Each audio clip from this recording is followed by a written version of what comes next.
happy afternoon, happy hump day. I love the camel hump day. Anyways, I, along with getting asked about dry needling, often get asked how I found acupuncture. So I thought, I wrote a blog about it a while back, but I thought I would touch on it really quickly. Most of us, hopefully, in the healthcare industry, and acupuncturists have found our journey, our calling, our profession, our career, our passion, our love, whatever you want to call it, through experience, and that was no different for me. So it must have been around like 2006-ish. I was training for, or 2005, I was training for the Olympics in cross-country skiing, and it had started probably in 2003-ish that I started to overtrain. So I was trusting that my coaches and the health care team knew what was best for me. That didn't necessarily prove to be true. I needed, probably at the time that I started to kind of unwind, I probably needed to take a couple of months off, or longer than that, maybe even a year, to fully get myself back. And I was told to take a couple of naps and make sure that I ate enough food, but I wasn't even suggested on the food I was supposed to eat.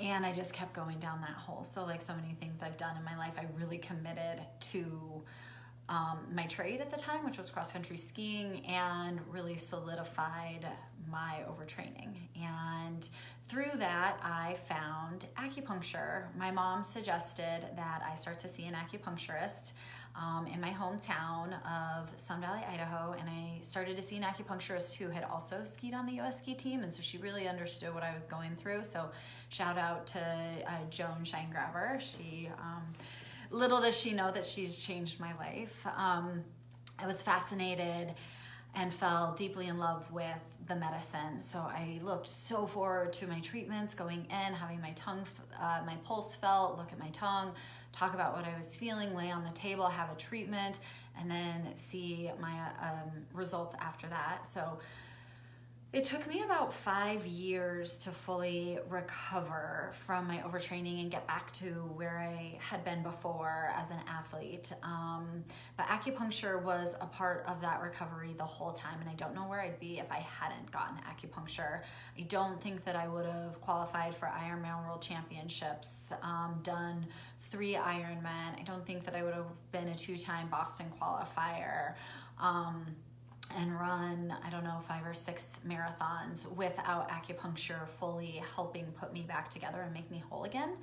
So I'm so grateful for the medicine, the power of it, the authenticity of it, the compassion of it, the way that it works with your body, not to your body, and asks your body to be better. It doesn't innately change anything. It doesn't mask anything. It's not a chemical. It's going in and changing the energy flow, the light switches in your body. And I am forever grateful for the power that I experienced as a patient, and the power and the profound results that I get to share with all of my patients. So that was a long time ago. JADA, as many of you know, turned 10 in December. So I have been a practitioner for a long time now, a doctor of acupuncture and Chinese medicine, and I can still be an endurance athlete and still ski, swim, bike, run, all of that, and I know that it's because of taking care of myself with acupuncture. I do recall in my first master's, as you all also know, I'm getting a second master's in health and life coaching right now, but in my first master's, I remember my teachers telling me that I should go into sports acupuncture, that I should work with athletes, because I was an athlete. Like, it was in every cell of my being. It still is. I'm incredibly competitive. I love getting out and pushing my limits. I love now, at this point, love working with athletes. I have such a respect for all of the athletes that come into my studio, including the Minnesota Vikings. And they have such respect for me because I understand at a very, very innate level what they're going through, what they're pushing their bodies through, because I've done it at an international level in 3 different sports as well. But to go back to it, I remember my teachers being like, you should work with athletes. And I was so burnt out. I was so hurt. I was so beaten down by how my career in skiing had ended that I didn't want anything to do with athletes, to tell you the truth. About 4 or 5 years after I started my practice is when I realized I really needed to work with athletes, that those are my people, that's who I resonate with, and that is who really lights my fire and gets me excited. So that is kind of how I found acupuncture, how I found sports medicine. I have been acupuncturist for the Minnesota Vikings. I'm going on, is it my 5th year? I'm not even honestly sure, with them. So I'm so honored that I get to bring the passions that brought me to acupuncture to the passions that I treat all of my patients with and my athletes. I feel so blessed and so honored to have this career. I love showing up every single day. I love helping people.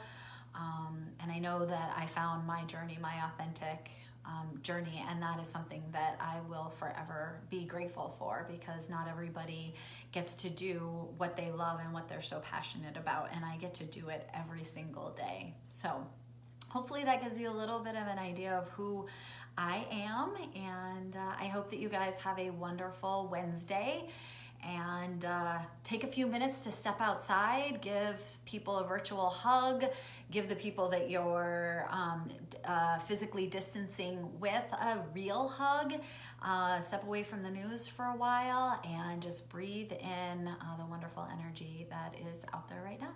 So have a wonderful day, and I will see you tomorrow.